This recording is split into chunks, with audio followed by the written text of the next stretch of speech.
everybody, I'm Just Josie, and I am here with my boy. I'm Just Fabel. Just Fabel is up in the house. What's up, sweetheart? I'm good. Good to see you. It's been so long. I mean, tell them, how long has it been? At least 20 years? At least 20 years since I've seen this man, but we're like family. We go way back. We've got a lot of history. Tell me about your thing in the park on Thursdays. Let's just jump in that, because I'm excited to bring the boys. Right and, on. I mean, I just think it's great that you have created this hip-hop sort of family vibe that happens. What, does it happen in the summer? Yeah. Okay. Summer's our season. We start in June. It's called Tools of War, True School Park Jam Series, and we've been doing it for 13 years. Basically, the whole concept came about when I first married my wife, and she's from Pennsylvania, and she would be asking me all these questions like, wow, I wish I was here back in the glory days when you guys had block parties and park jams and all that. And I told the details about how dope it was, you know? They used to be, yeah, it was magical. Yes, really. So she was like, wow, okay, well then let's do it now. So she went and got the permits, and so she's like the brains behind it. I'm the muscle. Wow, that is yeah. so cool. So how long have you been doing that now? So it's been about I think this is my 13th year, if I'm not mistaken.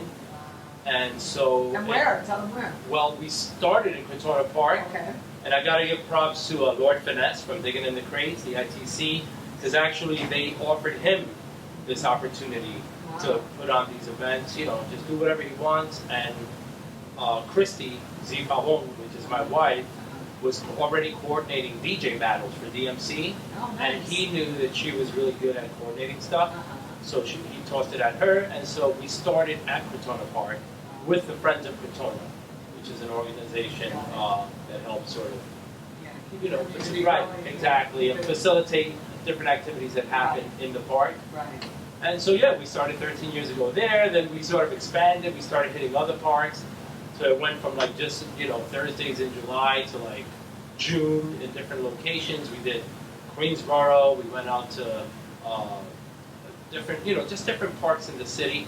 Marcus Garvey Park on 125th.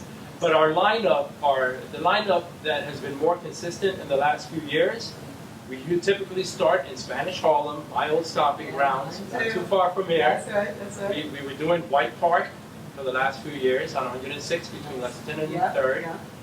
This year we couldn't do it there because we were going to do construction, so we moved to IS 117, the schoolyard there, which is on 108th and 3rd. We did every Thursday in June there. Then we shot out to Crotona, that's July for us, every Thursday in July. Right, which is up in the Bronx. Right, the BX. Don't know, that's right, the BX. No doubt, right. Which is kind of a home away from home for me. For all of us. All my girlfriends were from the Bronx back then. So there's a whole argument. So you gotta be careful. What borough has the flyest girls? You get up to the Bronx? You get up to the Bronx? I wouldn't say that. But yeah, there's fly girls all over. That's anyway. That's it. So then we're doing that, and then after the Thursdays in July in Crotona, we come back to Manhattan to 135th Street and St. Nicholas. St. Nicholas Park. Nice. That event is called Digger's Delight. We call that month and all those weeks Digger's Delight, where we encourage the DJ to come out with 45s. For those of you who don't know what 45s are, like, what's a 45? We've got exactly, it's a 7-inch vinyl record with a big hole in it. Right. Versus the big 12-inch record with the little hole in it. I love. I mean, we're living in a whole different era where even like CDs are going to be. Absolutely. They're already absolutely. Yeah. Damn near, right? Right. Yeah. Pretty much everything's a digital file. Yeah. So yeah, it's a lot of fun. Come through. It's all all age event, family event. We encourage. That's what I love about we encourage the DJs to play music from the pre-80s.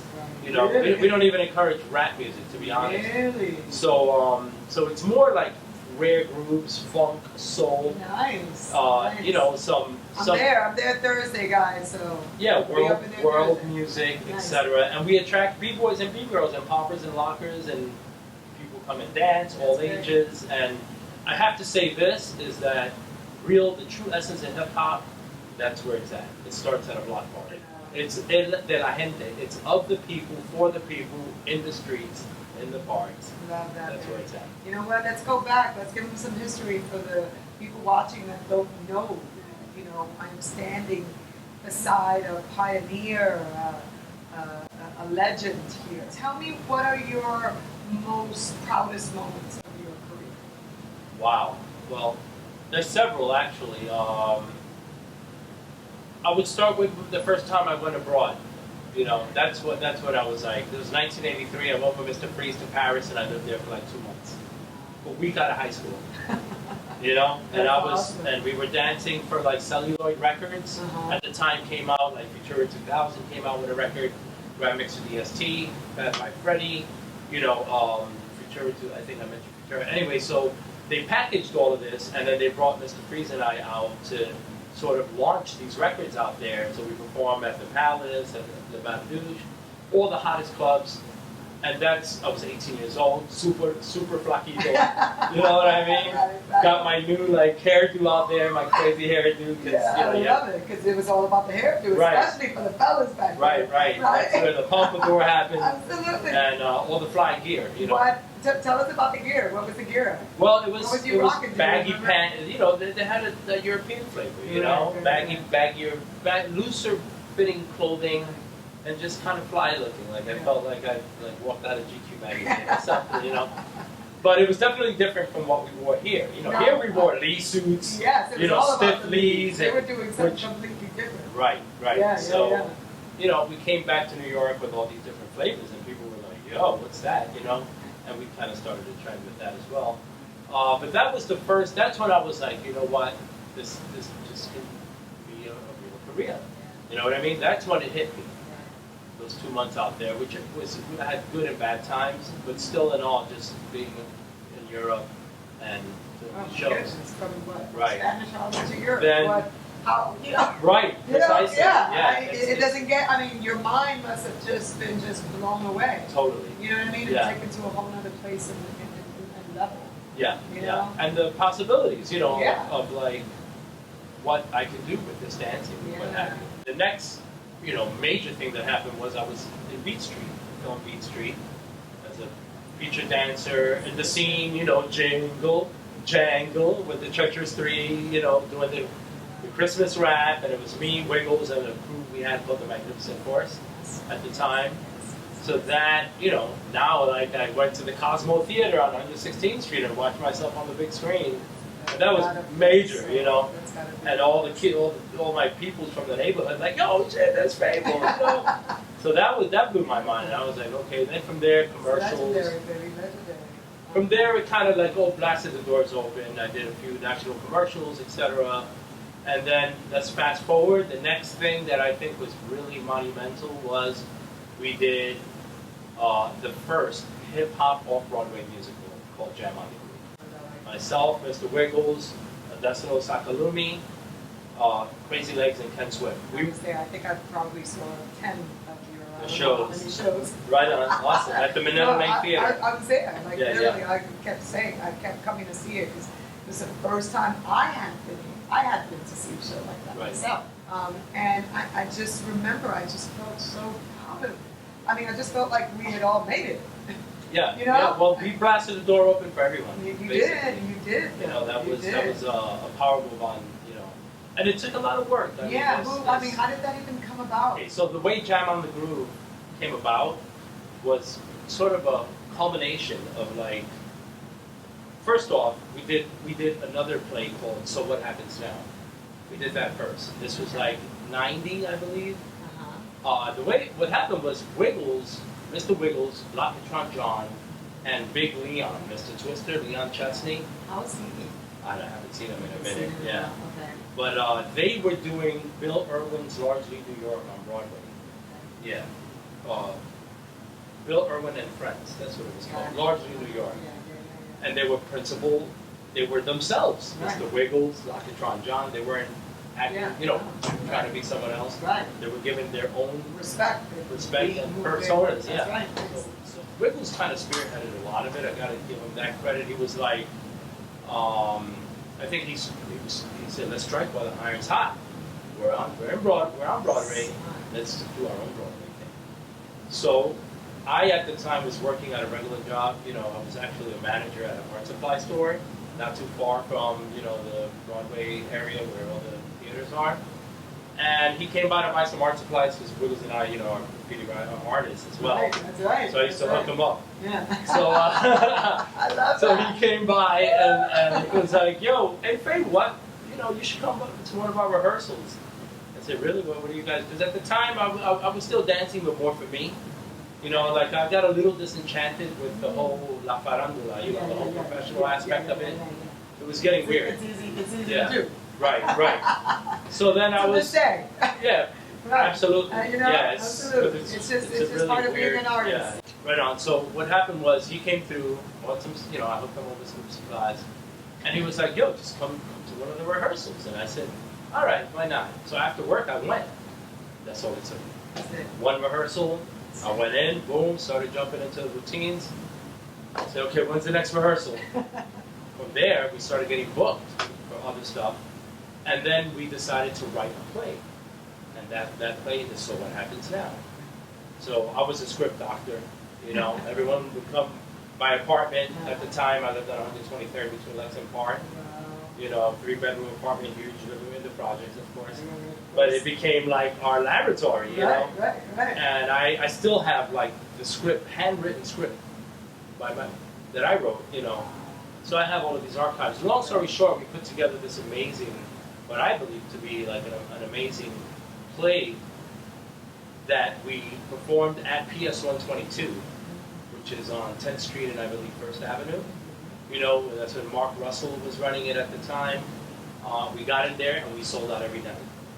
We saw, and it was a very interesting story. We came up with this whole concept of like 2 dance crews. One of the crews already made it, went out there, kind of did what we did in the 80s, and then they became drug dealers, right? Oh. And then another crew was on the come up and wanted to learn from them. And the crew that already made it took one of the guys from the younger crew and turned him into a drug dealer. So anyway, it's before Boys in the Hood, before all of that. Actually, we did a private screening for Paul Newman and Harold Prince. They wanted to do some bigger stuff with it. We got wined and dined by Sand Dollar Films, by New Line Cinema. Are you kidding? Yeah, they wanted, we would have been the Boys in the Hood. It would have been, what happened was that they wanted to change our story too much. They wanted to bring in a literary agent, and this and that, and change, and I'm sorry, but we're not going to sell out like that. And so, looking back at it now, do you wish that you had made a different decision? Not at all. Nice. No, I can't. Never you know, look back regretting, folks. That's right. Never look back You regretting. make these choices, and That's right. honestly, till this day, I would do the same thing again. We There's get it. certain people that We get it. clearly Yeah. are just after the money. Yeah, the culture. Whereas I'm into preserving the culture. You know what I mean? Amen. Amen. Which is priceless. What kind of advice do you have for the dancers? And I'm talking strictly hip hop dancers. Obviously, you can apply to any and every type of dancer, but very specifically because you know that's where we're from, and so we want to make sure we're looking out for the youngins coming up. That what advice would you give them in terms of what you would do differently, what you learned, what the streets taught you, what the business taught you? For starters, you know, we achieved a lot with Gem on the Groove. You know, we got incorporated. We were GhettOriginal Productions incorporated, officially incorporated. That's a huge thing. You know, with Yeah. 5 officers. Right. You know, Nice. 5 including myself. Exactly. The 5 I Right. mentioned. Right. Right. So we needed And an if you're accountant. incorporated, you know that this is part of being incorporated, is that you have to have at least 5 officers. Right. It could be your crew, Right. you know, your people, and then you need what? An You accountant, a you need lawyer. An accountant, a lawyer. And now I know that all seems overwhelming, like where the hell do you get an accountant, where do you Right. get a lawyer?